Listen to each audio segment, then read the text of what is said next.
तो स्कैपुला तो मैंने आपको पहले भी दिखाई थी, दोबारा भी दिखाऊंगा अभी।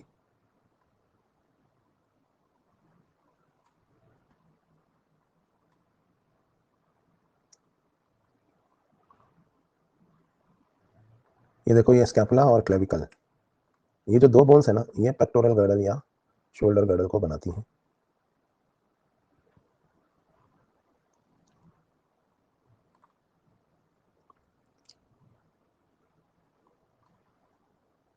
तो इन दोनों बोन्स को भी हम देख लेते हैं और इसके बाद कुछ और बोन्स के बारे में भी देख लेंगे।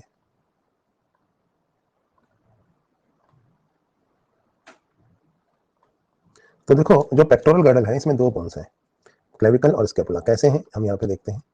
देखो, मैंने आपको दो स्कैपुलास बताई थी इस तरह से। यहाँ पे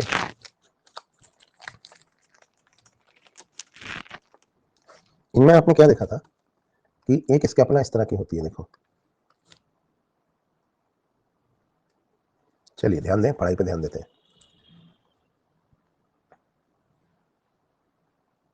ये इस तरफ की स्कैपुला है और ये दूसरी तरफ की।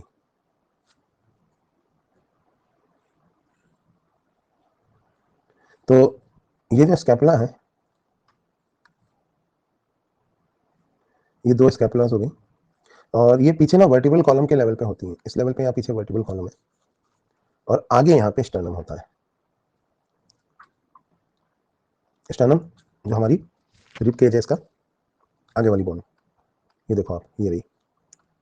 तो ये जो बोन है यहाँ पे स्टर्नम, ये रिब केज का आगे वाला हिस्सा बनाती है। टाई की तरह दिख रही है ना ये आगे, फ्लैट स्केल लाइक। तो स्टर्नम यहाँ आगे है, वर्टिबल कॉलम यहाँ पीछे है, और जो स्टर्नम है वो आगे है यहाँ पर। क्योंकि स्क्रीन तो आगे नहीं ला सकती तो मैं यही बना देता हूँ इसको। ये स्टर्नम है और ये स्कैपुलास है। अब होता क्या है कि स्टर्नम आगे है और स्कैपुलास पीछे। स्टर्नम से सॉरी स्कैपुलास से स्टर्नम तक दोनों तरफ क्लेविकल्स आती हैं। कॉलर बोन क्लेविकल्स पीछे से आगे आ रही है ये, ठीक है। तो दो क्लेविकल्स हैं,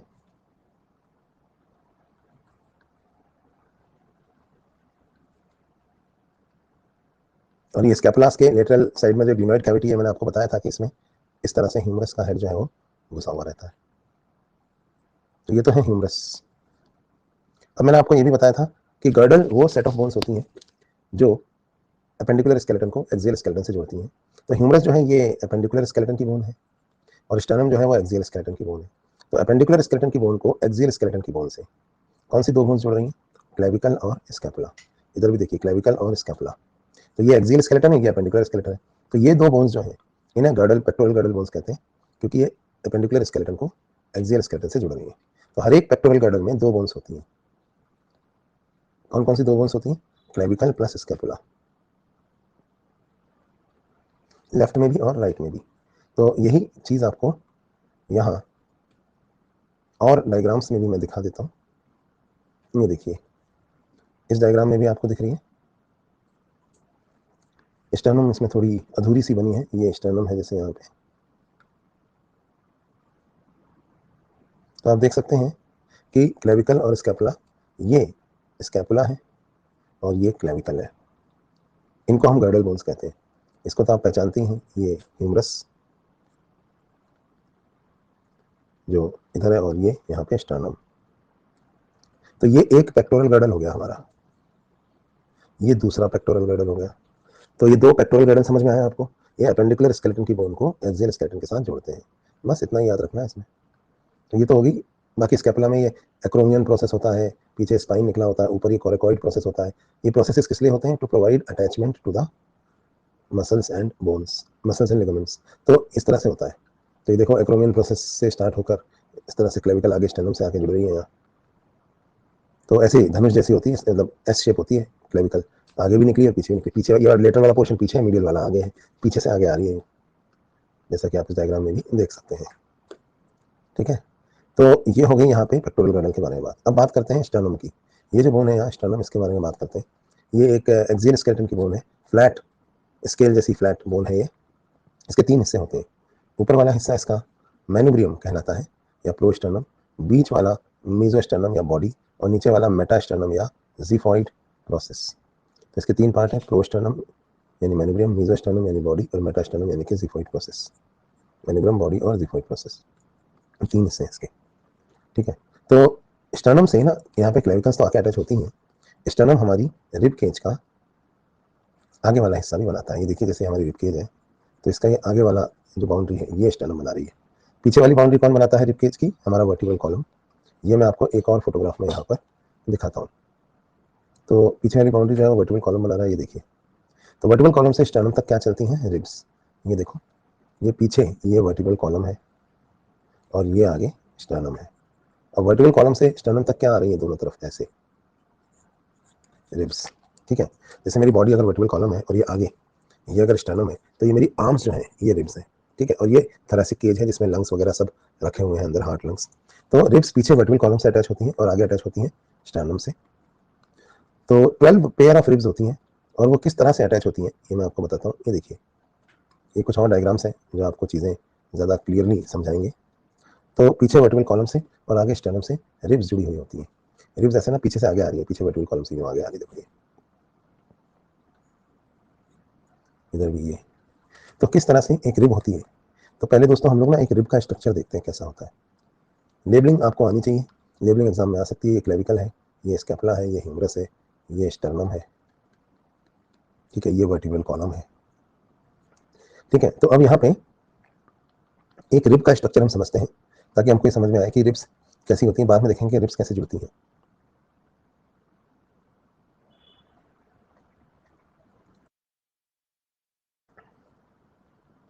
तो एक रिब का स्ट्रक्चर हम यहाँ देख रहे हैं।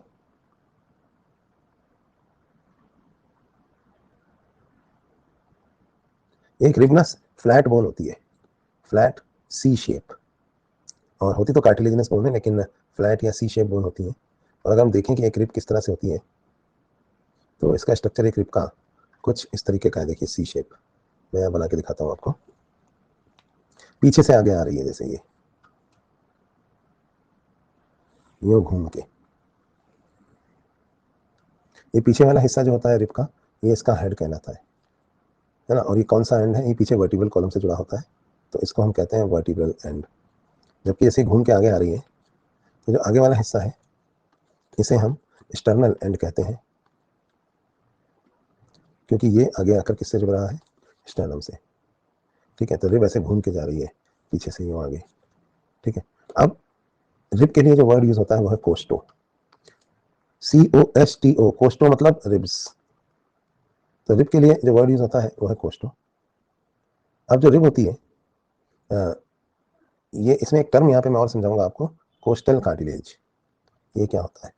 रिब्स जो होती हैं वो कार्टिलेजिनस बोन होती हैं, यानी कार्टिलेज के ऑसिफिकेशन से बनी है रिब्स। कार्टिलेज जो है वो बोन में कन्वर्ट हुआ है, लेकिन कुछ एक्सटर्नल एंड पे कुछ हिस्सा ऐसा होता है रिब्स का जो कार्टिलेजिनस ही रह जाता है और उसका ऑसिफिकेशन नहीं होता, यानी कि वो बोन में कन्वर्ट नहीं होता। तो ये unossified external end of the rib है ना, इसको हम कोस्टल कार्टिलेज कहते हैं। इसी के थ्रू रिब आगे आकर स्टर्नम से जुड़ती है। ठीक है, तो रिब ऐसे घूम के पीछे से आगे आ रही है और ये पीछे वाला आगे वाला से स्टर्नम से जुड़ता है ना, तो ये कोस्टल कार्टिलेज के थ्रू स्टर्नम से आके जुड़ती है रिब्स। तो इससे थोड़ी इलास्टिसिटी भी रहती है। What is the costal cartilage? Unossified external end of the rib, जिसके थ्रू रिब जो है आगे आके स्टर्नम से जुड़ती है। ये देखिए यहाँ पे आपको बहुत सारे एग्जाम्पल दिखेंगे। ये दिख रहा है आपको? ये है कोस्टल कार्टिलेज, इसी कोस्टल कार्टिलेज, ये कोस्टल कार्टिलेज है देखिए। तो ये जो कोस्टल कार्टिलेज है इसी के थ्रू रिब जो है वो आगे आकर स्टर्नम से जुड़ रही है। हर रिब में होते हैं ये। ठीक है, तो कोस्टल कार्टिलेजिस ये वाला हिस्सा है रिब का जिसके थ्रू रिब आगे आकर स्टर्नम से जुड़ रही है ना। ये देखिए यहाँ भी दिख रहा है आपको, यहाँ भी दिख रहा है, हर रिब के आगे वाले हिस्से में है। तो ये कहलाते हैं कोस्टल कार्टिलेजिस। चलिए, तो अगर हम अब ये देखें कि रिब्स किस तरह से स्टर्नम से आके जुड़ती हैं, यहाँ पे भी दिख रहा है आपको। तो अब रिब्स किस तरह से स्टर्नम से आके जुड़ती हैं इसको हम यहाँ पे देखते हैं। तो पीछे तो वर्टिब्रल कॉलम से कैसे जुड़ी है, वर्टिब्रल कॉलम से जुड़ी है वो तो हम बाद में देखेंगे। आगे स्टर्नम से आके रिब्स कैसे जुड़ती हैं इसे समझने के लिए मैं एक बार फिर यहाँ पर स्टर्नम बना रहा हूँ। ठीक है, तो आगे रिब्स स्टर्नम से आके कैसे जुड़ती हैं ये जानने के लिए एक बार फिर हम यहाँ पे स्टर्नम देखते हैं। अब ये स्टर्नम है जैसे, और ये इसके 3 हिस्से हैं, मैनुब्रियम, बॉडी और ज़िफॉइड प्रोसेस। ये मैनुब्रियम है, ये बॉडी है, और ये नीचे वाला प्रोसेस ज़िफॉइड प्रोसेस। तो आपको पता है कि स्टर्नम आगे, वर्टिब्रल कॉलम कहाँ है, वो अंदर है स्क्रीन के अंदर, वहाँ से रिब्स आ रही हैं और यूँ आके जुड़ रही हैं, ठीक है। तो ऊपर यहाँ पर देखिए आप, यहाँ पर तो ये क्लेविकल्स आके जुड़ती हैं, इसके बाद रिब्स कैसे आके जुड़ती हैं, जो पहला जोड़ा है रिब्स का, फर्स्ट पेयर ऑफ रिब, वो ऐसे पीछे से आगे आ रहा है और वो आगे आकर यहाँ जुड़ता है मैनुब्रियम पे। सेकंड पेयर ऑफ रिब जो पीछे से आगे आ रहा है, वो ऐसे आकर यहाँ मैनुब्रियम और बॉडी के जंक्शन पे। फिर ये देखिए थर्ड पेयर ऑफ रिब है, वो बॉडी पे आके जुड़ा है। ये फोर्थ पेयर ऑफ रिब है, इस तरह से ये फिफ्थ, ये सिक्स्थ और ये सेवंथ। तो पहले 7 जोड़ी रिब्स जो होते हैं वो इस तरह से आगे आकर स्टर्नम से जुड़ जाते हैं। फर्स्ट पेयर, ये देखिए सेकंड पेयर, एक तरफ बना देता हूँ, दूसरी तरफ भी वैसे ही है।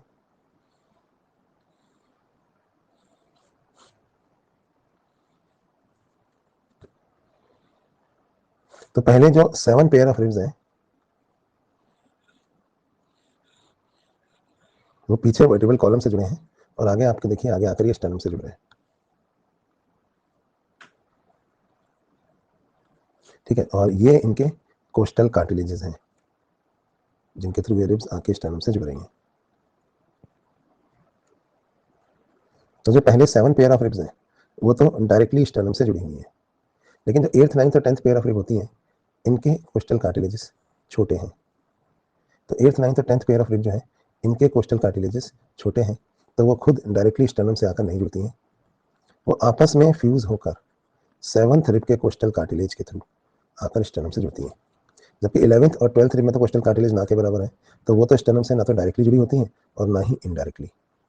तो फर्स्ट 7 पेयर ऑफ रिब्स तो डायरेक्टली जुड़े हैं स्टर्नम से, ठीक है। पीछे किससे जुड़ी हैं, वर्टिब्रा से, और आगे किससे जुड़ी हैं, स्टर्नम से। तो फर्स्ट 7 पेयर ऑफ रिब्स क्योंकि ये पीछे वर्टिब्रा से जुड़ी हैं और आगे आकर जुड़ती हैं स्टर्नम से, तो इन्हें कहा जाता है वर्टिब्रो स्टर्नल रिब्स, क्योंकि ये पीछे वर्टिब्रा से जुड़ी हैं और आगे आके जुड़ती हैं स्टर्नम से। 8वीं 9वीं और 10वीं पेयर जो रिब है ये पीछे वर्टिब्रा से तो जुड़ी हैं, लेकिन आगे स्टर्नम से नहीं जुड़ी हैं।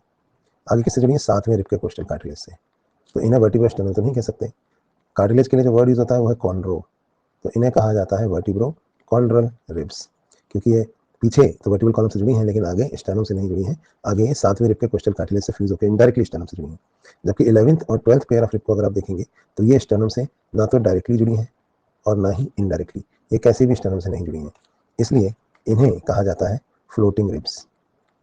ऐसे ही दूसरी तरफ भी है। तो 11th और 12th पेयर ऑफ रिब जो है पीछे तो जुड़ा है, आगे नहीं जुड़ा, तो आगे वाला सिरा इनका फ्री है ऐसे। तो फ्लोटिंग रिब मतलब ये नहीं है कि ये बॉडी में तैर रही है, तैरते तैरते आँख में घुस जाए, आप छोड़ दें, पीछे जुड़ी है आगे नहीं जुड़ी है, ठीक है। तो आगे ये फ्री है, इनका आगे वाला सिरा फ्री है, तो इन्हें कहा जाता है फ्लोटिंग रिब्स। तो याद रखिए फर्स्ट 7 पेयर ऑफ रिब्स जो स्टर्नम से डायरेक्टली जुड़ी हैं वो कहलाती हैं वर्टिब्रो स्टर्नल।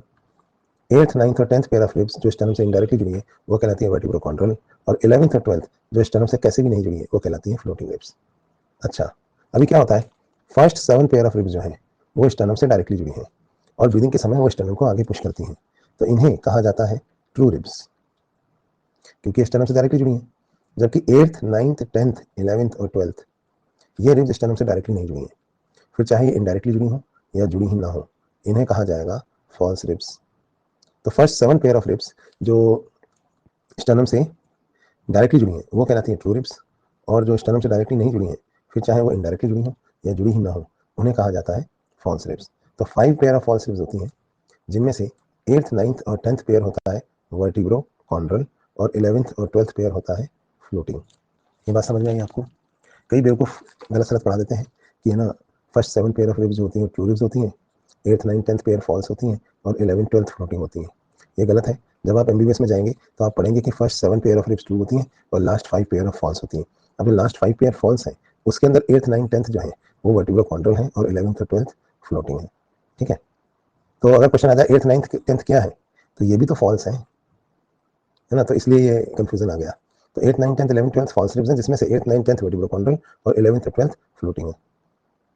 तो क्वेश्चन देख के आंसर लगाना, क्योंकि अगर कोई बेवकूफ क्वेश्चन बनाएगा तो वो गलत क्वेश्चन भी पूछ सकता है, ये कहेगा ये ट्रू है, ये फॉल्स है, ये फ्लोटिंग है। नहीं, ये ट्रू है और ये 5 जोड़ी फॉल्स है, जिसमें से 3 जोड़ी वर्टिब्रो कॉन्ड्रल और 2 जोड़ी फ्लोटिंग है। जैसा भी हो आंसर लगा लेना उस हिसाब से। तो इस तरह से ये 7 pair of 12 pair of ribs हैं। ये देखिए इस डायग्राम में भी आपको दिख रही हैं और यहाँ भी दिख रही हैं और ये इसमें और इसमें तो सबसे बढ़िया दिख रही है। तो ये इस तरह से रिब्स जो है आगे आके स्टर्नम से जुड़ती हैं।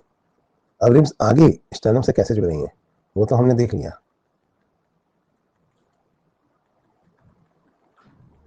लेकिन पीछे वर्टिकल कॉलम से कैसे जुड़ती हैं वो हम इसके बाद देखेंगे। और उसको समझने के लिए पहले हम लोग वर्टिकल कॉलम के बारे में पढ़ेंगे। तो रिब्स पीछे वर्टिकल कॉलम से कैसे जुड़ती हैं बाद में, पहले हम देखते हैं वर्टिकल कॉलम क्या होता है। अगर दोस्तों हम वर्टिकल कॉलम को देखें तो जो हमारा वर्टिकल कॉलम है इसको अगर हम देखें तो इसमें ना 33 बोन्स होती हैं, जो 33 वर्टिब्रास होती हैं इसमें, जो 26 बोन्स की तरह अरेंज होती हैं। ये हमारा वर्टिकल कॉलम है। मैं इसके फोटोग्राफ्स आपको दिखाता हूँ थोड़े से।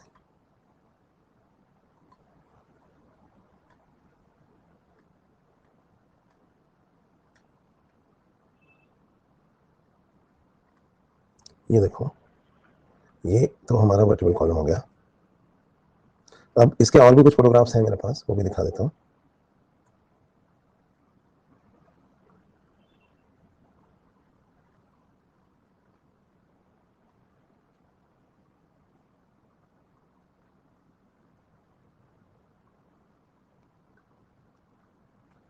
तो वर्टिकल कॉलम के अंदर टोटल 33 वर्टिब्रास होती हैं। तो कैसे होती हैं अगर इनको हम देखें तो जो हमारी गर्दन वाला रीजन है, अब देखो सामने से देखने पे तो वर्टिकल कॉलम एकदम सीधा नजर आ रहा है, साइड व्यू से देखने पे इसमें ऐसे कर्वेचर नजर आ रहे हैं। ये लेफ्ट लेटरल व्यू है, आदमी इधर देख रहा है इस तरफ। तो ये देखिए इंग्लिश के अल्फाबेट एस की तरह है ये, और सामने से देखने पे एकदम सीधा है। तो अगर हम सामने से वर्टिकल कॉलम को देखें तो गर्दन वाले रीजन में 7 वर्टिब्रास होती हैं। लगभग सभी मैमल्स में 7 ही होती हैं, कुछ एक एक्सेप्शन अगर आप छोड़ दें तो। इसलिए वर्टिकल फार्मूला में सी के बाद लिखते हैं 7। इसके बाद आता है दोस्तों थोरैक्स वाला रीजन, ये तो सर्वाइकल था। इसके बाद देखिए ये थोरैसिक रीजन है। थोरैसिक रीजन में 12 वर्टिब्रास होती हैं, तो इसको लिखा जाता है T12। इसके बाद जो लंबर रीजन आता है, ये लंबर रीजन है।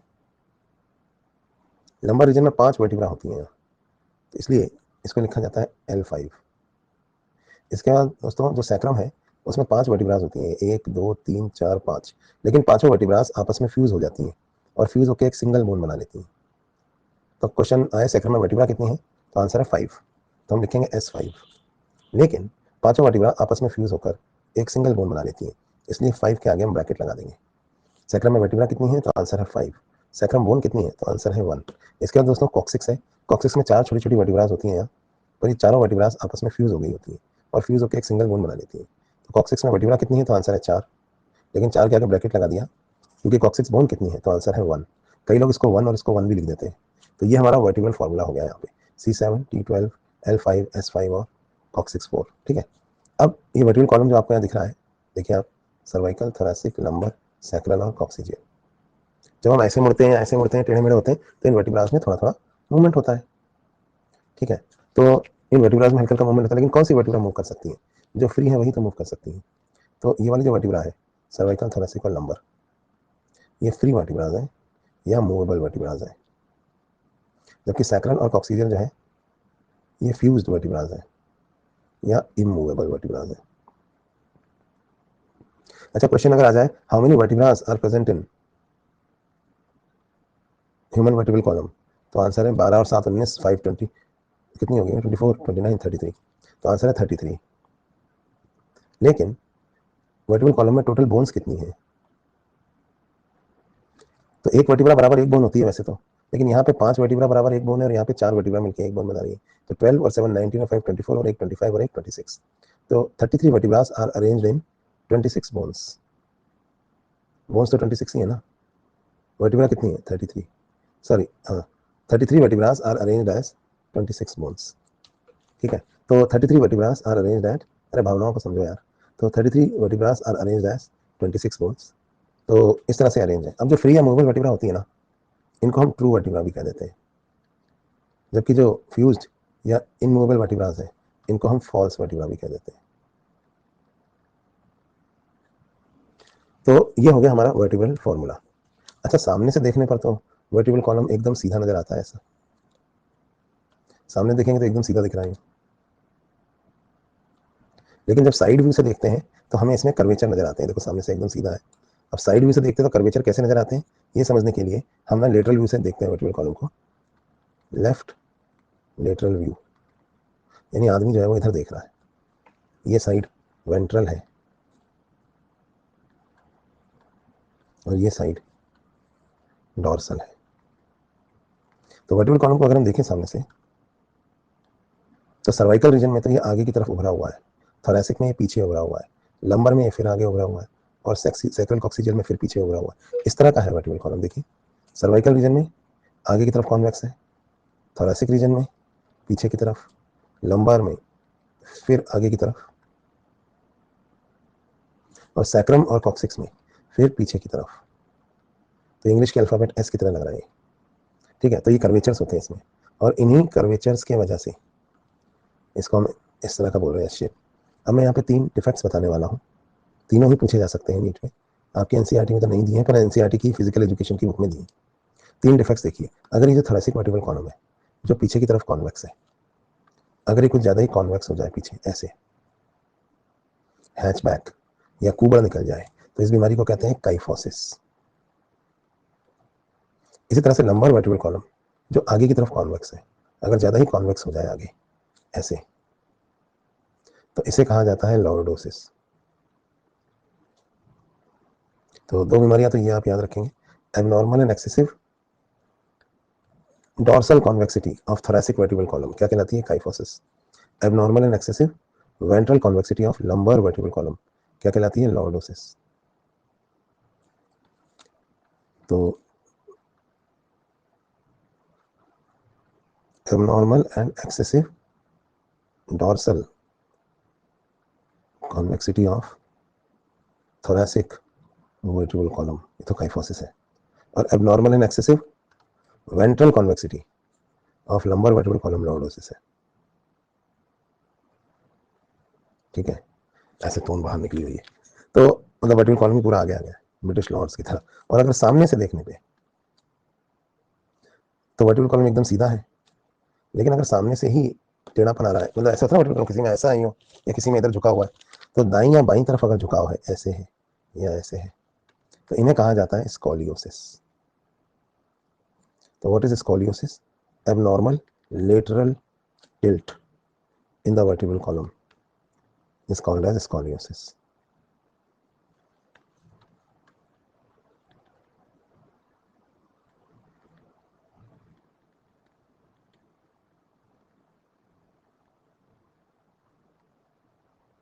इसको हम कहते हैं स्कॉलियोसिस। तो काइफोसिस, लॉर्डोसिस और स्कॉलियोसिस। हाँ ये पुष्पा पुष्पा वाला सही कह रहा हूँ। तो स्कॉलियोसिस, तो ये तो 3 डिसऑर्डर्स हो गए जो आपको पता होना चाहिए। यहाँ तक अगर कोई डाउट है तो पूछो, फिर मैं आगे की बात बताता हूँ। मैंने आपको अभी भी वर्टिकल कॉलम दिखाया, मतलब इससे ज़्यादा डीप जाने की जरूरत नहीं है स्केलेटन सिस्टम में। ऐसे आएंगे क्वेश्चन जो हमने बताया ना, लोग तो इतना भी नहीं पढ़ते, तो इतना बस आपको याद रखना है। तो वर्टिकल कॉलम के बारे में हम कुछ बातें और करेंगे।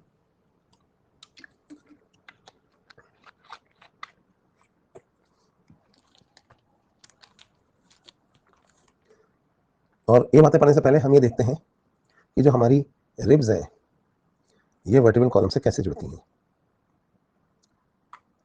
हमारी रिब्स पीछे वर्टिकल कॉलम से जुड़ती हैं, कैसे जुड़ती हैं वो देखेंगे। स्कॉलियोसिस में हाँ फ्रंट व्यू है, ये सामने से देख रहे हैं ना इसमें, तभी तो दाईं या बाईं तरफ झुकाव दिख रहा है। चलिए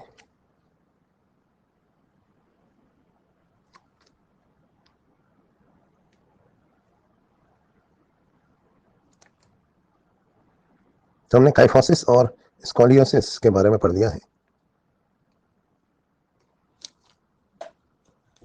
और लॉर्डोसिस भी पढ़ लिया है। अब रिब्स कैसे वर्टिकल कॉलम से जुड़ती हैं वो देखते हैं। देखो क्या है कि ना, रिब्स कौन सी वर्टिब्रा से जुड़ती होंगी आप ही बताओ। थोरैसिक वर्टिब्रा से, और किससे? सर्वाइकल या लंबर से थोड़ा ना जुड़ेंगी, या सैक्रल कॉक्सियल से, क्योंकि थोरैक्स के लेवल पे होती हैं रिब्स। ये देखिए इस लेवल पे तो है, थोरैक्स के लेवल पे है ना रिब्स। तो ये जो रिब्स है ना, ये थोरैसिक वर्टिब्रा से जुड़ती हैं। अच्छा 12 पेयर ऑफ रिब्स होती हैं, और 12 ही थोरैसिक वर्टिब्रास होती हैं। तो बड़ी सिंपल बात है, होना तो ये चाहिए कि जिस नंबर की रिब है उसी नंबर की वर्टिब्रा से जुड़ जाए, क्योंकि 12 पेयर ऑफ रिब्स हैं और 12 ही ये थोरैसिक वर्टिब्रास है। तो सीधी सी बात, होना यही चाहिए कि जिस नंबर की रिब है उस नंबर की वर्टिब्रा से जुड़ जाए, लेकिन ऐसे नहीं जुड़ती है, थोड़ा सा अलग तरीके से ये जुड़ती है। कैसे जुड़ती है थोरेसिक वर्टिब्रा से, वो हम देख लेते हैं। तो सपोज हम थोरेसिक वर्टिब्रास को यहाँ बनाते हैं, पीछे से देखते हैं हम थोरेसिक वर्टिब्रास को।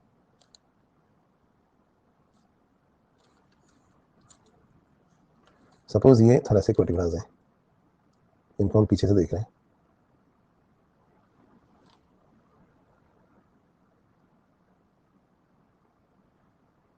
बहुत सारी हैं। सपोज ये जो है वो फर्स्ट थोरेसिक वर्टिब्रा है T1, ये T2 है, ये T3 है, इस तरह से T4, T5, T6, ठीक है, ऐसे ना पूरी T12 तक है नीचे तक। ये वर्टिबल कॉलम है जिनको हम पीछे देख रहे हैं। स्टर्नम कहाँ है? स्टर्नम अंदर है, स्क्रीन के अंदर। यहाँ से रिब्स जा रही हैं और जाकर स्टर्नम से जुड़ रही हैं। तो एक रिब किस तरह से स्टर्नम से जुड़ती है वो देखिए। एक रिब जुड़ती है दो वर्टिब्रास की जंक्शन पे। वर्टिब्रास की जो बॉडी है ना, उस पर हर एक रिब आधी ऊपर जुड़ती है और आधी नीचे, इस तरह से जुड़ती हैं रिब्स। मतलब अगर मैं यहाँ पे बनाऊँ ऐसे,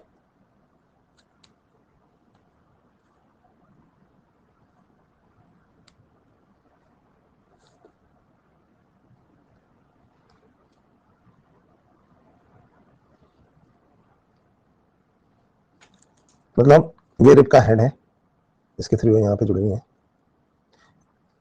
दो वर्टिब्रास के जंक्शन पे, आधी ऊपर और आधी नीचे, इस तरह से जुड़ती हैं।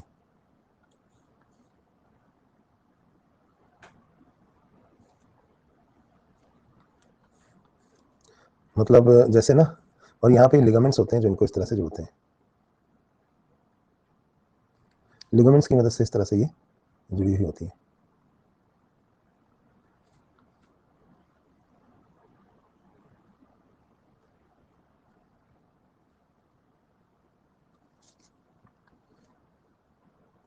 ठीक है, आधी ऊपर और आधी नीचे, इस तरह से।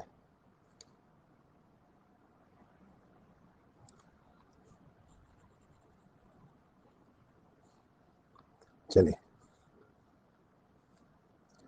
अब मतलब जैसे ना ये सेकंड पेयर ऑफ रिब्स है, ये थर्ड पेयर ऑफ रिब है।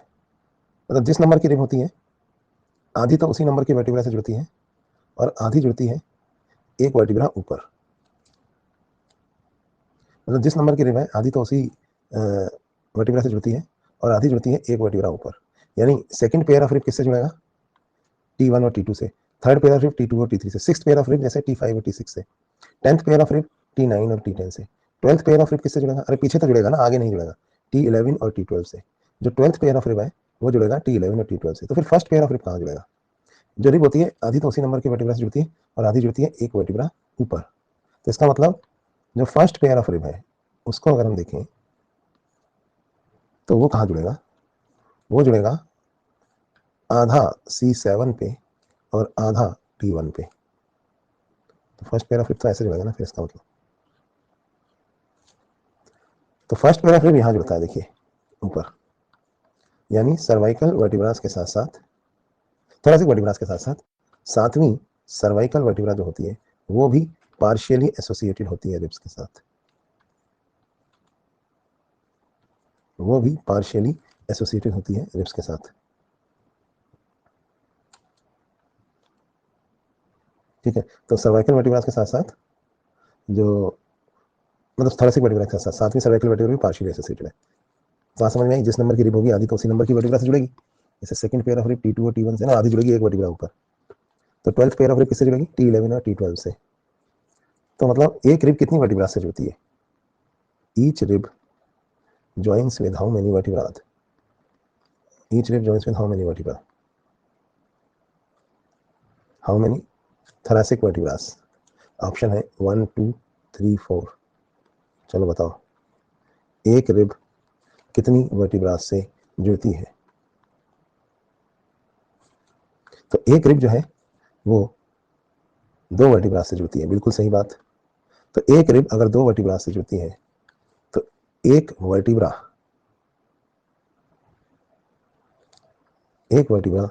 कितनी रिब्स से जुड़ेगी?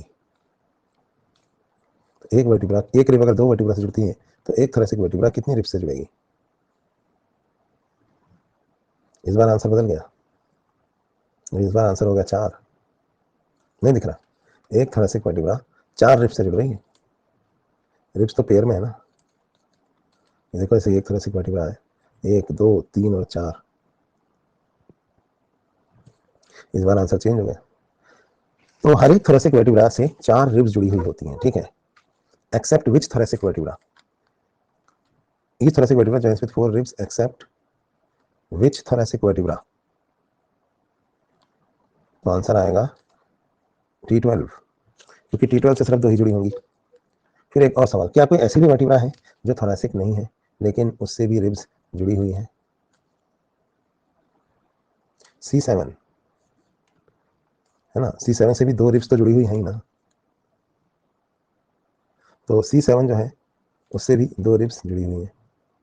ठीक, अब एक टर्म और समझा देता हूँ यहाँ, ये टर्म है कोस्टल डेमीफेसेट्स। कोस्टल मतलब समझते हैं रिब का, जैसे अपन लोग जब चश्मा पहनते हैं ना, जो लोग ज़्यादा, तो चश्मा ज़्यादा पहनने की वजह से यहाँ पर ऐसे गिजने के निशान बन जाते हैं, इसकी वजह से इधर और इधर, है ना, तो इन्हें हम कहते हैं फेसेट्स।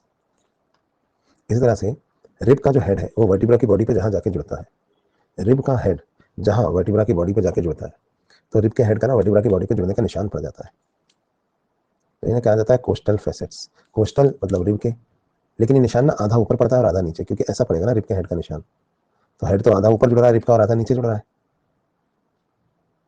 ना, तो आधे आधे पड़ेंगे ये डेमी फेसेट्स, तो इन्हें कहा जाता है डेमी फेसेट्स, क्योंकि ये आधे आधे होते हैं, आधा ऊपर जुड़ रहा है और आधा नीचे जुड़ रहा है, तो इन्हें हम कोस्टल डेमी फेसेट्स कहते हैं। क्या है ये? impressions on body of vertebra, body of thoracic vertebra at the point of joining with the rib.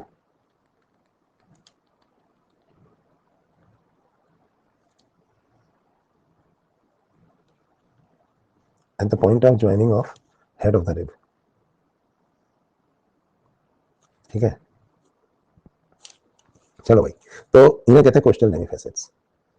तो हर एक वर्टिब्रा पे कितने कोस्टल डेमीफेसेट्स होते हैं बताओ? हर एक वर्टिब्रा पे कितने कोस्टल डेमीफेसेट्स होते हैं? 4। और कोस्टल डेमीफेसेट्स सिर्फ थोरेसिक वर्टिब्रा पे होते हैं, तो थोरेसिक वर्टिब्रा को हम आइडेंटिफाई ही कोस्टल डेमीफेसेट से करते हैं। क्या कोई ऐसी भी थोरेसिक वर्टिब्रा है जिसमें 4 नहीं होते, सिर्फ 2 होते हैं? T12। तो कोस्टल डेमीफेसेट से हम ना पहचान लेते हैं थोरेसिक वर्टिब्रास को, पर क्या कोई ऐसी वर्टिब्रा है जिसपे कोस्टल डेमीफेसेट्स है पर वो थोरेसिक नहीं है? थोरेसिक वर्टिब्रा नहीं है लेकिन कोस्टल डेमीफेसेट्स है, C7, उस पर भी तो है 2। तो खत्म हो गया बस, इससे ज़्यादा आपको इसके बारे में कुछ नहीं जानना। तो इस तरह से रिब्स जो है वो वर्टिब्रल कॉलम से जुड़ती हैं। तो रिब्स कैसे वर्टिब्रल कॉलम से जुड़ती हैं ये हमने पढ़ लिया। अब हम देखेंगे कि एक वर्टिब्रा कैसी दिखती है। अब वर्टिब्रा तो दोस्तों 2-3 तरह की है, देखो सर्वाइकल अलग दिखती है, थोरेसिक अलग दिखती है, लंबर अलग दिखती है, सैक्रल अलग दिखती है, कॉक्सिजियल, है ना। तो हम एक एक करके इनको पढ़ते हैं। सबसे पहले हम पढ़ते हैं सर्वाइकल वर्टिब्रास के बारे में। गर्दन में होती हैं, कितनी होती है टोटल? 7। चलो सर्वाइकल नहीं, पहले मैं आपको थोरेसिक वर्टिब्रा के बारे में बताता हूँ। थोरेसिक क्यों बता रहा हूँ? क्योंकि थोरेसिक सबसे ज़्यादा है, और एक टिपिकल थोरेसिक वर्टिब्रा कैसी दिखती है वो समझ लेते हैं, फिर उसके बाद हम देखेंगे कि सर्वाइकल उससे कैसे अलग दिखती है। तो चलो पहले बात करते हैं थोरेसिक वर्टिब्रा के बारे में।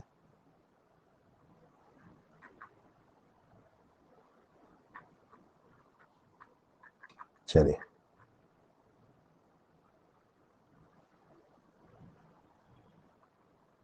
तो यहाँ पे मैं एक वर्टिब्रा बना के दिखाता हूँ आपको। तो एक टिपिकल थोरेसिक वर्टिब्रा दिखाता हूँ मैं आपको। एक वर्टिब्रा ना बड़ी अजीब सी इरेगुलर शेप की बोन होती है। एक वर्टिब्रा बहुत ही अजीब सी इरेगुलर शेप की बोन होती है। उसमें पीछे की तरफ ना, ये देखो, ये पोर्शन ना, ये डॉर्सल साइड है, सर ये वेंट्रल साइड है, ये डॉर्सल साइड है। तो आगे की तरफ ऐसे डिस्क जैसी होती है एक, और पीछे है ना इस तरह के लेटरल साइड में इस तरह के नुकीले प्रोसेसेस निकले। ये देखिए इस डायग्राम को, ये वेंट्रल साइड है और ये ना ये डॉर्सल साइड है। तो मैं एक काम करता हूँ, उल्टा करके बनाऊंगा मैं यहाँ इसको। तो मैं जो वर्टिब्रा यहाँ बनाऊंगा थोरेसिक, उसमें मैं डॉर्सल वेंट्रल ऊपर लूंगा और डॉर्सल जो है वो नीचे लूंगा ऐसे। तो अगर हम यहाँ पे देखें तो वर्टिब्रा में आगे की तरफ जो हिस्सा होता है इसे कहा जाता है वर्टिब्रा की बॉडी। तो बॉडी जो है वो कुछ ऐसी होती है, देखो,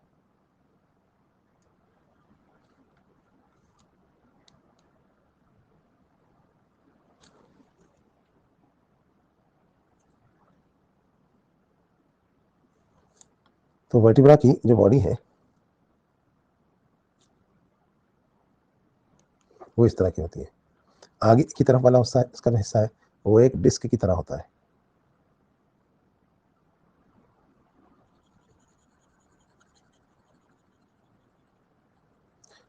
इसे हम बॉडी कहते हैं।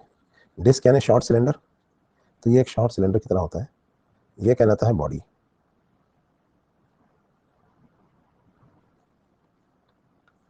और पीछे की तरफ इसमें कुछ बोनी प्रोजेक्शंस निकले होते हैं लेफ्ट साइड में और राइट साइड में ऐसे। इन्हें कहा जाता है ट्रांसवर्स प्रोसेस। प्रोसेस मतलब प्रोजेक्शंस। और फिर एक पीछे निकला होता है ऐसा, ये कहलाता है स्पाइन।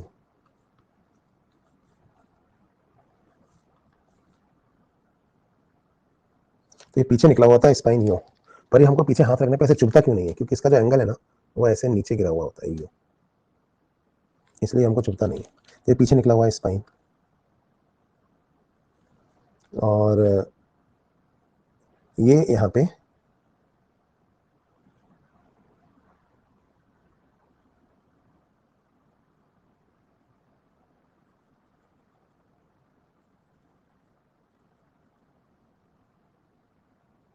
इस तरह का स्ट्रक्चर है ये। तो दाएं और बाएं तरफ ये जो निकले हुए हैं ये कहलाते हैं ट्रांसवर्स प्रोसेस। पीछे जो निकला हुआ है वो कहलाता है स्पाइन। और इस पूरे एरिया में यहाँ पर ये बोन है। तो इस तरह का एक अजीब सा स्ट्रक्चर है, इसको हम वर्टिब्रा कहते हैं। इररेगुलर शेप बोन्स है। किस लिए होते हैं ये ट्रांसवर्स प्रोसेस वगैरह? To provide attachment to the tendons and ligaments, बस यही काम है इनका। ठीक है, तो इस तरह के स्ट्रक्चर को हम एक वर्टिब्रा कहते हैं, ये बॉडी है। और ये पीछे आप देखिए यहाँ पे एक खाली जगह दिख रही है आपको, क्योंकि ये वर्टिब्रा की जो बॉडी है, बॉडी से ये पीछे वाला हिस्सा इस तरह से जुड़ा हुआ होता है। इसे हम वर्टिब्रल आर्क कहते हैं। और इसके और बॉडी के बीच में जो खाली जगह दिख रही है आपको, ये वर्टिब्रल फोरामेन कहलाएगा। इसी वर्टिब्रल फोरामेन को हम स्पाइनल या न्यूरल फोरामेन भी कहते हैं। और ऐसा फोरामेन सब में होता है, स्पाइनल या न्यूरल या वर्टिब्रल फोरामेन, सभी वर्टिब्राओं में ये छेद होता है। तो अब जब वर्टिब्रा के ऊपर वर्टिब्रा, वर्टिब्रा के ऊपर वर्टिब्रा रखी हुई होगी, तो फोरामेन पे फोरामेन, फोरामेन पे फोरामेन भी रखा हुआ होगा ना ऐसे। तो एक कैनाल बन जाएगी यहाँ इस तरीके से। ये जो कैनाल है इसे हम स्पाइनल कैनाल कहते हैं। और इस स्पाइनल न्यूरल या वर्टिब्रल कैनाल, स्पाइनल कैनाल या न्यूरल कैनाल या वर्टिब्रल कैनाल, इसके अंदर क्या चलती है बताओ? Spinal cord. यानी वर्टिब्रल कॉलम ना सिर्फ हमारी बॉडी को सपोर्ट देता है वेट बियरिंग में, ये स्पाइनल कॉर्ड को प्रोटेक्ट भी करता है, क्योंकि इसके अंदर चलेगी स्पाइनल कॉर्ड। यहीं से ऐसे नर्व्स निकलेंगी दोनों तरफ से, है ना। तो स्पाइनल कॉर्ड इसके अंदर है। तो इस तरह का स्ट्रक्चर होता है एक थोरेसिक वर्टिब्रा का। ठीक है, अब ये सभी वर्टिब्रा एक के ऊपर एक के ऊपर एक रखी हुई है। तो मैं इसका साइड व्यू बनाता हूँ। सपोज आदमी जो है इधर देख रहा है, ये वेंट्रल साइड है। चलो अगले पेज पे बना देते हैं। सपोज ये वेंट्रल साइड है और ये डॉर्सल साइड है। तो अगर साइड व्यू से हम वर्टिब्रा को देखें तो ऐसे रखी हुई है एक के ऊपर एक वर्टिब्रास।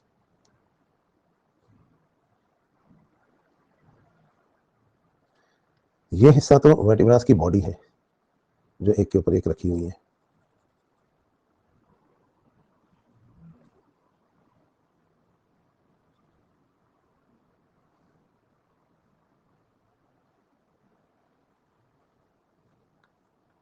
ठीक है, तो ये हिस्सा वर्टिब्रा की बॉडी है, लेकिन पीछे वाले हिस्से भी एक के ऊपर एक रखे हुए हैं। ये स्पाइन है जो नीचे की तरफ निकला हुआ है।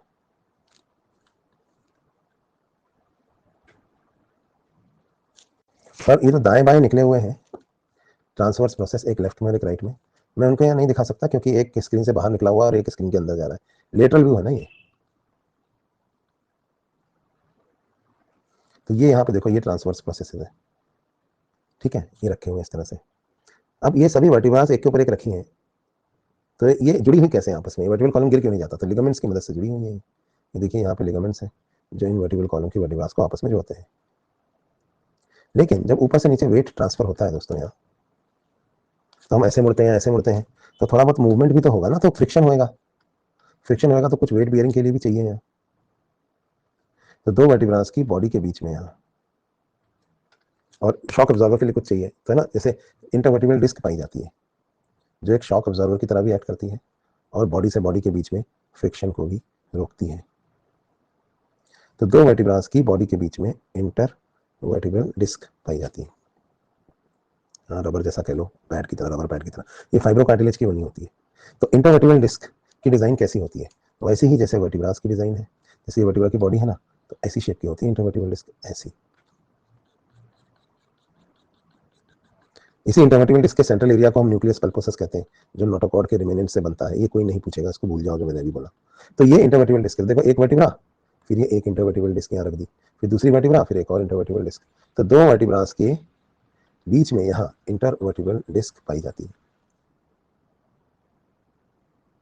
ठीक है, रखी हुई है दो वर्टिब्रास के बीच में, जैसे ना आप देखो, ये मेरे हाथ है ना, ये वर्टिब्रास है, तो दो वर्टिब्रास के बीच में ये इंटरवर्टिब्रल डिस्क है। ये देखो, ये ऊपर भी एक वर्टिब्रा, एक नीचे भी वर्टिब्रा, तो दो वर्टिब्रास के बीच में डिस्क रखी हुई है।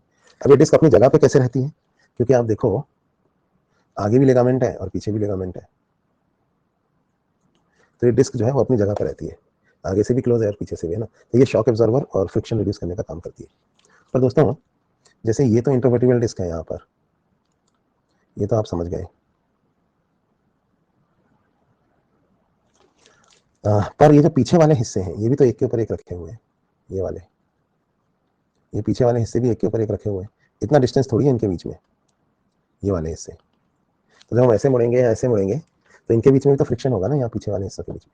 इसीलिए हर वर्टिब्रा के ऊपर और हर वर्टिब्रा के नीचे इस तरह के दो बोनी प्रोजेक्शंस निकले हुए होते हैं। इन्हें हम कहते हैं आर्टिकुलर प्रोसेस या ज़ाइगोपोफाइसिस। हर वर्टिब्रा के दो ऊपर होते हैं और दो नीचे। अब जैसे समझ लो, हम ऊपर से देख रहे हैं, इस वाली वर्टिब्रा को हम यहाँ ऊपर से देख रहे हैं, तो ये जो है ना, ये सुपीरियर आर्टिकुलर प्रोसेस है, लेफ्ट में भी है और राइट में भी है। ऐसे ही दो नीचे भी होंगे दोस्तों, और वो होंगे inferior articular process. Superior articular process को हम प्री ज़ाइगोपोफाइसिस कह देते हैं और इंफीरियर आर्टिकुलर प्रोसेस को हम पोस्ट ज़ाइगोपोफाइसिस कहते हैं। ठीक है, तो जैसे ना हम लोग तो सीधे खड़े हैं, तो दो वर्टिब्रा के ऊपर है और दो नीचे हैं, पर बाकी जानवर तो हॉरिजॉन्टल होते हैं ना, तो दो वर्टिब्रा के आगे हैं और दो वर्टिब्रा के पीछे हैं, तो आगे वाले प्री और पीछे वाले पोस्ट ज़ाइगोपोफाइसिस कहलाते हैं। तो यहाँ पर हर वर्टिब्रा के दो ऊपर और दो नीचे, ये देखिए मैं यहाँ बना देता हूँ, ये देखो, ये दो ऊपर निकले हुए हैं और ये दो नीचे।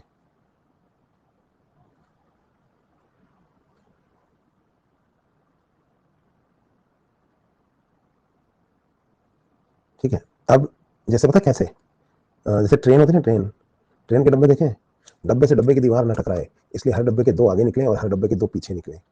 अरे निकले हैं कि नहीं निकले हैं? ट्रेन के कंपार्टमेंट होते हैं ना ऐसे, हर डिब्बे के दो आगे निकले और दो पीछे निकले, लेफ्ट और राइट में।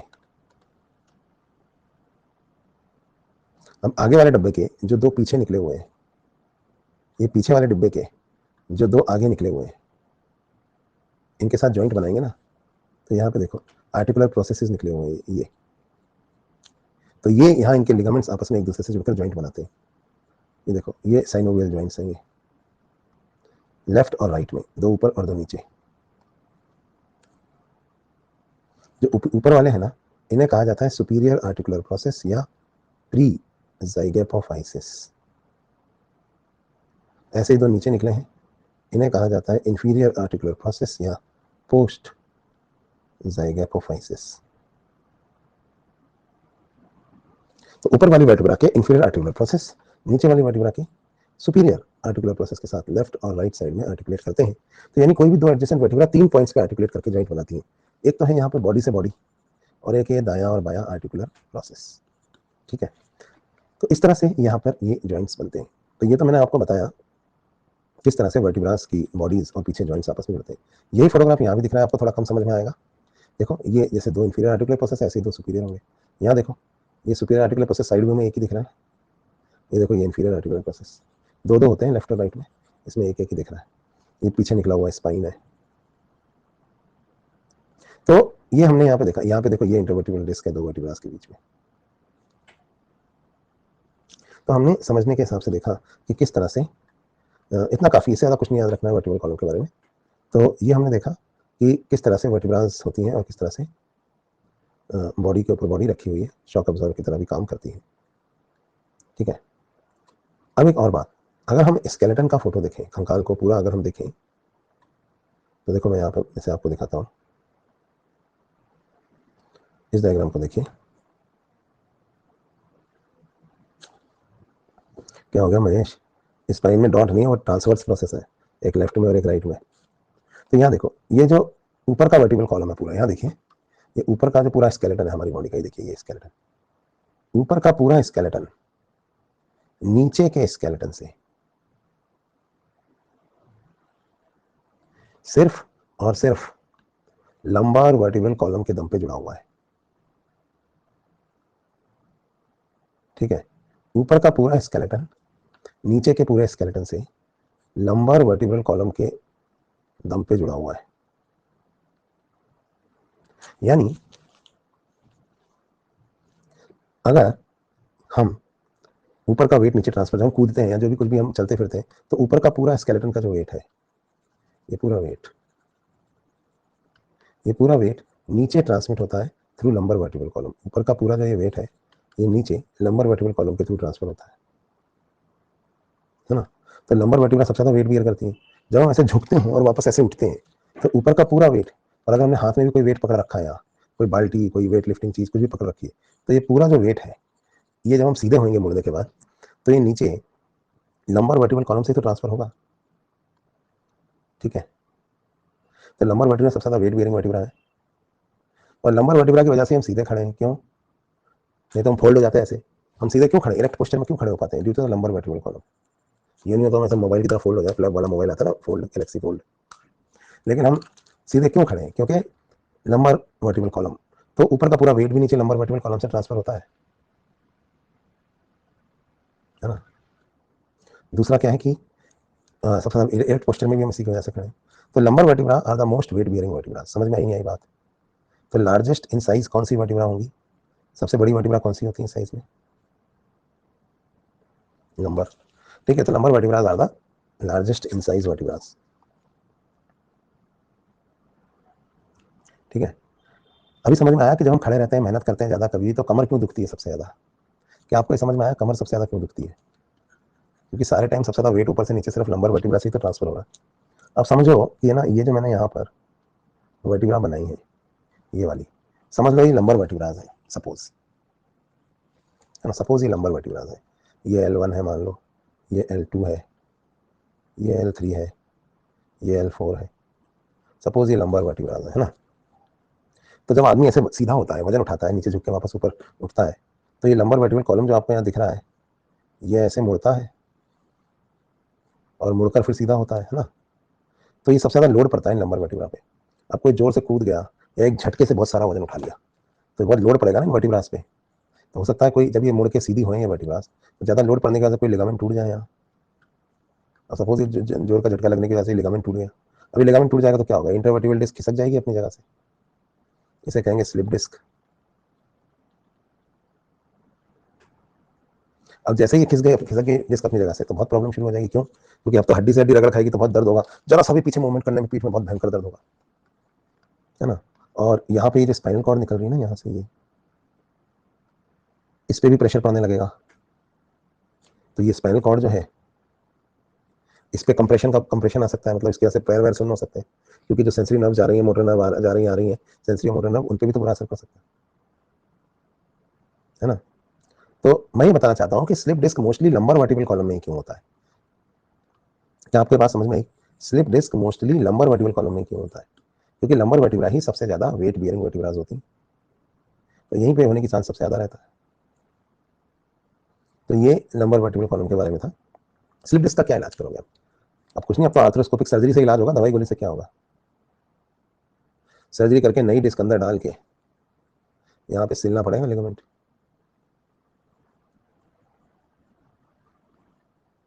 है ना। यही इलाज है इसका, और तो कोई इलाज है नहीं।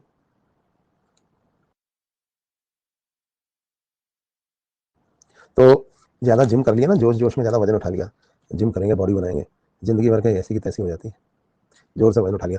जनरली क्या, हाउस होल्ड लेडीज 40-50 साल की लेडीज में क्या होता है, थोड़ा कमजोर हो जाती है ना, जब लिगामेंट एक झटके से भारी बाल्टी उठा ली, तो वो पीछे सीधे खड़े हुए, जब ये मुड़े तो लंबर वर्टिब्रल कॉलम का लिगामेंट टूट गया।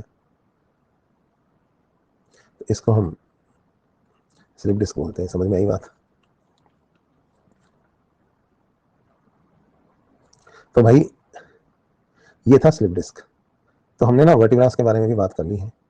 थोरेसिक वर्टिब्रास मैंने आपको पढ़ा दी। अब हम बात करेंगे सर्वाइकल वर्टिब्रास की, और ये भी बात करेंगे कि सर्वाइकल वर्टिब्रास जो होती है वो क्यों डिफरेंट होती है थोरेसिक वर्टिब्रास से। ठीक है, चलिए। तो यहाँ पे एक सर्वाइकल वर्टिब्रा देखते हैं कैसी लगती है। सर्वाइकल वर्टिब्रा 7 होती है।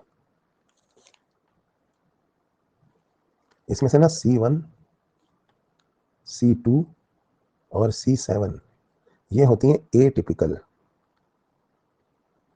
जबकि C3 से लेके C6 तक, C4, C5 और C6 ये होती हैं टिपिकल।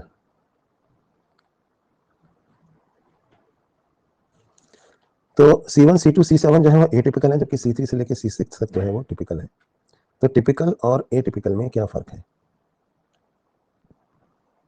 ठीक है, जो सारी एक सी दिखें वो कहलाती है टिपिकल। सिर्फ उनके साइज में फर्क हो सकता है, लेकिन शेप और डिजाइन सिमिलर है। और जो टिपिकलों से अलग है और दूसरी एटिपिकलों से भी अलग है, उन्हें हम एटिपिकल कहते हैं, डिफरेंट फ्रॉम ऑल अदर्स। ये अलग ही होती है इनकी डिजाइन, तो इन्हें कहा जाता है फिर एटिपिकल। तो टिपिकल और एटिपिकल दो तरह की होती है। भाई ये बीच में बहुत लोग यहाँ पे बातें कर रहे हैं, मुझे लगता है 2-4 लोगों को यहाँ से ब्लॉक करना पड़ेगा। पढ़ जाओ भैया, नहीं तो यूट्यूबर की क्लास में चले जाओ, वहाँ वो भी मनोरंजन करेगा। मुझे पढ़ा रहा हूँ उसका ध्यान दो। तो जैसा मैं कह रहा था, टिपिकल और एटिपिकल दो तरह की होती है। तो C1, C2 और C7 इनका शेप डिफरेंट है, इसलिए इन्हें एटिपिकल कहते हैं। जबकि C3 से C6 तक सारी की सारी सिमिलर दिखती हैं, तो उन्हें कहा जाता है टिपिकल। तो कैसी होती है सर्वाइकल वर्टिब्रा, इनको हम यहाँ देखते हैं। ये देखो एक डायग्राम में हम ये सातों सर्वाइकल वर्टिब्रा देखते हैं। ये देखो, अब इसमें देखो खोपड़ी पूरी है ना इन वर्टिब्रास के ऊपर रखी हुई है। तो ये C1 है, C1 को हम एटलस कहते हैं, और ये C2 है, इसको हम एक्सिस कहते हैं। फिर इसके बाद आपको C3, C4, C5, C6 और नीचे ये C7 भी दिखाई दे रही है। तो ये 7 सर्वाइकल वर्टिब्रा होती हैं। C1 को हम एटलस और C2 को हम एक्सिस कहते हैं।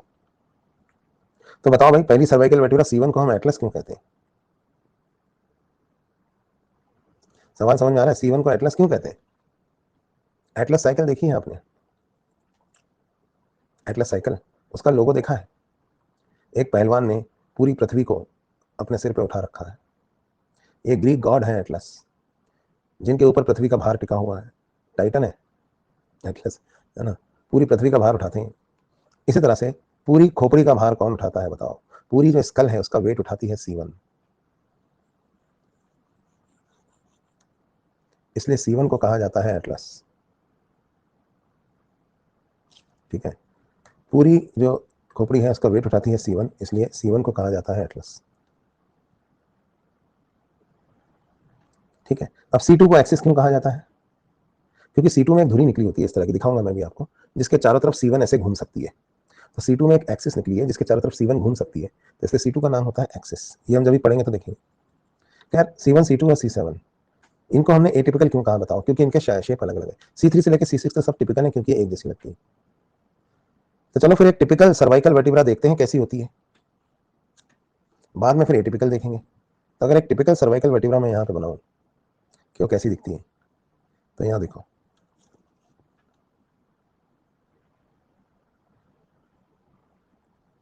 यहाँ पे जो एक टिपिकल सर्वाइकल वर्टिब्रा होती है, इसकी जो ये बॉडी है, थोड़ा सा इसमें ना शेप में डिफरेंस है। जैसे थोरेसिक वर्टिब्रा थी ना, सपोज थोरेसिक थी ये इस तरह की, तो थोरेसिक और सर्वाइकल में क्या फर्क है वो मैं आपको बताता हूँ। थोरेसिक वर्टिब्रा के ट्रांसवर्स प्रोसेस बहुत नुकीले थे, सर्वाइकल वर्टिब्रा के ट्रांसवर्स प्रोसेस ऐसे नुकीले नहीं होते, वो ऐसे चौड़े और विंग लाइक होते हैं। और पीछे जो स्पाइन होता है वो भी नुकीला नहीं होता, वो भी ऐसा होता है दो मुहा या बाइफिड। तो इस तरह की यहाँ पर एक सर्वाइकल वर्टिब्रा दिखती है। तो ये तो हो गई टिपिकल सर्वाइकल वर्टिब्रा कैसे अलग होती है। पहले तो ट्रांसवर्स प्रोसेस जो है वो चौड़े और विंग लाइक है, और फिर पीछे स्पाइन है वो दो मुहा या बाइफिड है। लेकिन एक और चीज़, बाकी ये तो होते ही है इसमें होनी प्रोजेक्शंस, तो इस तरह से एक और चीज़ जो इसको अलग बनाती है वो क्या है कि इसके ट्रांसवर्स प्रोसेसों में छेद होते हैं, इधर भी और इधर भी। ये जो ट्रांसवर्स प्रोसेसेस में छेद होते हैं ना, इन्हें हम कहते हैं फोरामिना ट्रांसवर्सालिस। ठीक है, तो ये सातों सर्वाइकल वर्टिब्रास में होते हैं छेद, इन्हें हम कहते हैं फोरामिना ट्रांसवर्सालिस।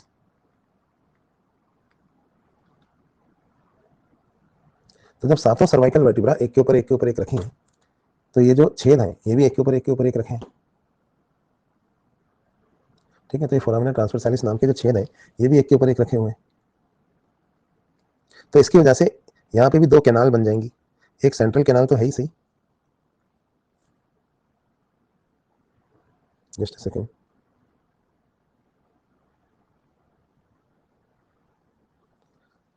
ये जो सेंट्रल कैनाल है ये तो है ही सही, स्पाइनल कैनाल जिसको हम कहते हैं।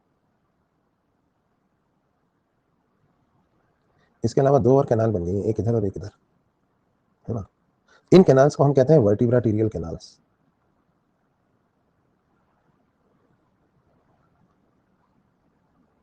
और इनके अंदर ना वर्टिब्रल आर्टरी चलती है। तो सेंट्रल कैनाल के अलावा दो कैनाल और होती हैं लेफ्ट राइट में, जिन्हें हम वर्टिब्राटीरियल कैनाल कहते हैं, और इनसे वर्टिब्रल आर्टरी इनमें चलती है।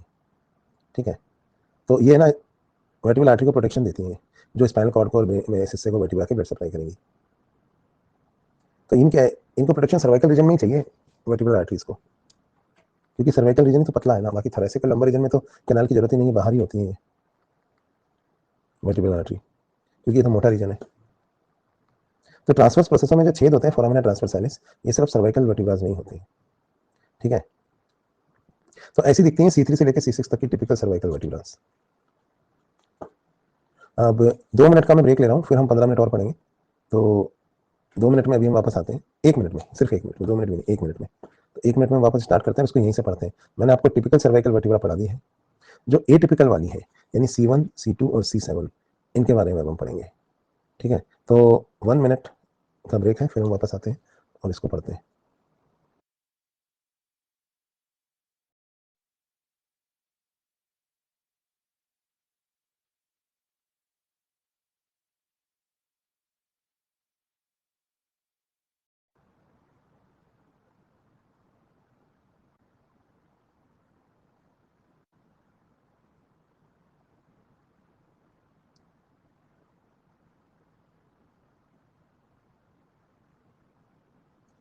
चलो भाई, आवाज आ गई है तो एक सेकेंड ना,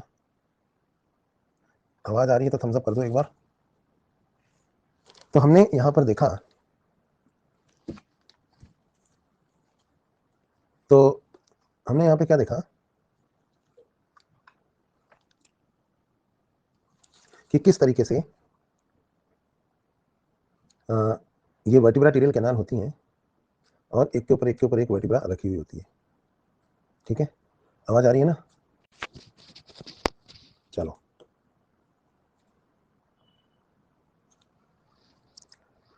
तो भैया यहाँ पे अब हम एक चीज समझेंगे कि किस तरह से ये C1, C2 और C7 ये कैसे एटिपिकल है। तो टिपिकल सर्वाइकल वर्टिब्रा तो हमने देख ली, अब C1, C2 और C7 एटिपिकल कैसे है वो देखते हैं। अब इसमें क्या है कि जो C1 और C2 है इनको तो बाद में देखेंगे, C7 क्यों एटिपिकल है ये तो आपको पता ही है, क्योंकि C7 में ऐसी क्या चीज़ है जो और किसी में नहीं है, C1 से लेकर C6 तक। बताओ, कोस्टल लेमिफेसिट्स। तो C7 तो इसलिए एटिपिकल है, C7 में और कोई ऐसी पढ़ाने की बात नहीं है। लेकिन C1 और C2 का स्ट्रक्चर हम देखते हैं कि वो क्यों डिफरेंट है। तो अगर हम C1 और C2 का स्ट्रक्चर देखें कि वो क्यों डिफरेंट है, तो वो मैं यहाँ पर आपको दिखाता हूँ। C1 यानी कि एटलस और C2 यानी कि एक्सिस। अब C1 यानी एटलस में क्या डिफरेंट है ये जानने के लिए पहले हम एक टिपिकल सर्वाइकल वर्टिब्रा बनाते हैं। जैसे हम कह रहे थे इस तरह की होती है एक टिपिकल सर्वाइकल वर्टिब्रा, इधर भी बनाते हैं।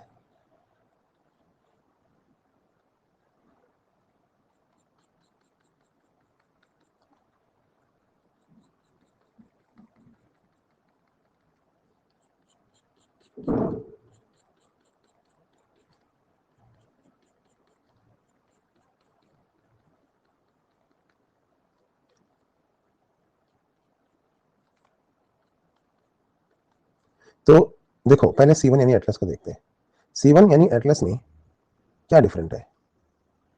पहली बात तो ये कि इसके जो ट्रांसवर्स प्रोसेस होते हैं वो ऐसे लंबे लंबे नहीं होते, चौड़े चौड़े होते हैं, ज़्यादा विंग लाइक होते हैं। क्या डिफरेंट क्या है इसमें बाकी सर्वाइकल वर्टिब्रा से, वो बता रहा हूँ। ऐसे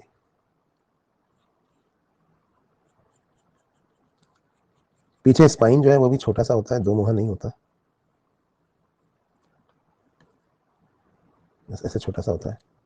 लेकिन सबसे इंपॉर्टेंट चीज जो इनको अलग बनाती है सर्वाइकल C1 को, वो होता है कि इनकी जो ये बॉडी होती है, बॉडी को हम सेंट्रम भी बोलते हैं, सॉरी बॉडी का तो बीच वाला हिस्सा हम सेंट्रम भी बोलते हैं।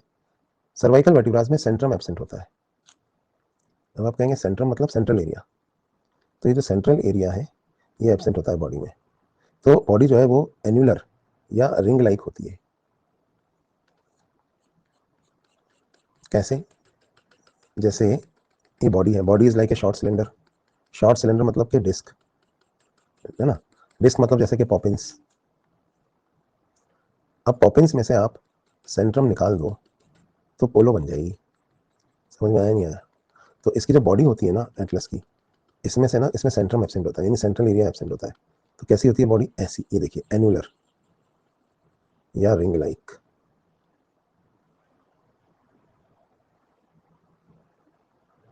तो ऐसी दिखती है एटलस, इसलिए ये एटिपिकल है मेनली, क्योंकि आप देखिए इसमें ये जो शेप है ये बहुत डिफरेंट हो गया। आप इस तरफ स्पाइनल फोरामेन है, इस तरफ एक और खाली जगह अपीयर हो गई है। सेंट्रम के एब्सेंट होने से जो खाली जगह इस तरफ अपीयर हुई है इसे कहा जाता है ओडोंटॉइड फॉसा। और इनको बस एक छोटा सा लिगामेंट सेपरेट करता है जिसे हम ट्रांसवर्स लिगामेंट कहते हैं। तो सेंट्रम ना एब्सेंट होने की वजह से एटलस एन्युलर या रिंग लाइक होती है, इसलिए ये एटिपिकल है, यानी कि काफी ज्यादा डिफरेंट है। जबकि C2 यानी एक्सिस को अगर हम देखें तो C2 यानी एक्सिस के अंदर ऐसा क्या है जो उसको एटिपिकल बनाता है? ये तो वैसे टिपिकल सर्वाइकल वर्टिब्रा की तरह ही दिखती है,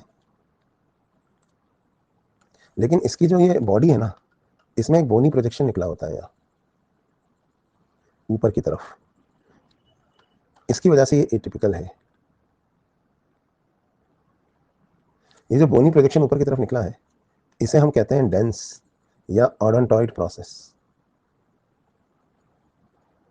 तो ये कहलाता है ओडोंटॉइड प्रोसेस या डेंस। और इसकी वजह से C2 यानी जो एक्सिस है वो डिफरेंट है।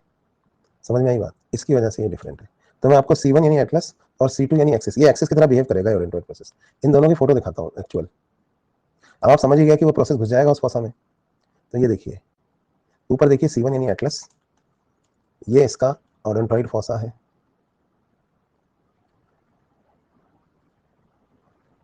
और ये इधर इसका स्पाइनल फोरामेन है। ये यहां से तो स्पाइनल कॉर्ड जा रही है, लेकिन ये पीछे ये ओडोंटॉइड प्रोसेस किसमें जाके घुस जाएगा? ये इस ओडोंटॉइड फोसा में जाके घुस जाएगा। आ रही बात समझ में? तो कैसे ऊपर स्कल, स्कल के नीचे एटलस और एटलस के नीचे एक्सिस रखे हुए हैं, इसको हम देखते हैं अभी। तो एटलस देखो एन्युलर या रिंग लाइक है, एक्सिस ऐसे है सॉलिड, पर एक्सिस में ये क्या निकला हुआ है ऊपर? Odontoid process. तो एटलस एक्सिस, और एक्सिस में ये क्या निकला? Odontoid process. एक्सिस का ओडोंटॉइड प्रोसेस एटलस के ओडोंटॉइड फोसा में ऐसे घुस जाएगा, और ये ओडोंटॉइड प्रोसेस एक एक्सिस की तरह बिहेव करेगा जिसके चारों तरफ एटलस घूम सकती है, इसलिए हम इसको एक्सिस कहते हैं C2 को। ठीक है, पाइवट जॉइंट बनेगा यहाँ पे, इस जॉइंट के बारे में भी अभी हम पढ़ेंगे। तो ये जो ओडोंटॉइड प्रोसेस आपको यहाँ दिख रहा है ये इस ओडोंटॉइड फोसा में घुसेगा। ठीक है, प्रोसेस मतलब प्रोजेक्शन, प्रोसेस मतलब यहाँ प्रक्रिया नहीं है, प्रोसीजर नहीं है, यहाँ पे प्रोसेस मतलब होता है स्केलेटन में प्रोजेक्शन जो निकला हुआ है। तो किस तरह से स्कल, स्कल के नीचे एटलस और एटलस के नीचे एक्सिस रखे हुए होते हैं ये अब मैं आपको बताऊंगा। और इसको समझाने के लिए मैं आपको एक डायग्राम से पहले स्कल बताऊंगा, फिर एटलस, फिर एक्सिस। लेकिन बच्चे कह रहे हैं कि सर डाउट्स ले लो थोड़े से, तो 10-15 मिनट डाउट्स ले लेते हैं, है ना। अगली क्लास में करते हैं हम, कैसे स्कल बता देना, ये पढ़ाना, पढ़ाया नहीं है ये अटलांटो एक्सियल जॉइंट, जॉइंट पढ़ाऊंगा मैं यहाँ पे। तो डाउट टैब खोल दिया है, रेज हैंड भी खोल दिया है, अभी तक जो पढ़ाया है। एटलस एक्सिस के डाउट अभी मत पूछना, क्योंकि ये मैं अगली क्लास में यहीं से कंटिन्यू करूंगा कि किस तरह से स्कल और एटलस के बीच में जॉइंट बनता है और एटलस और एक्सिस के बीच में जॉइंट बनता है। ठीक है, तो यहीं से अब अगली क्लास में ना जॉइंट से सारा पढ़ के आ जाओ, बचा हुआ स्केलेटन। यहाँ पे हम डाउट्स ले लेते हैं।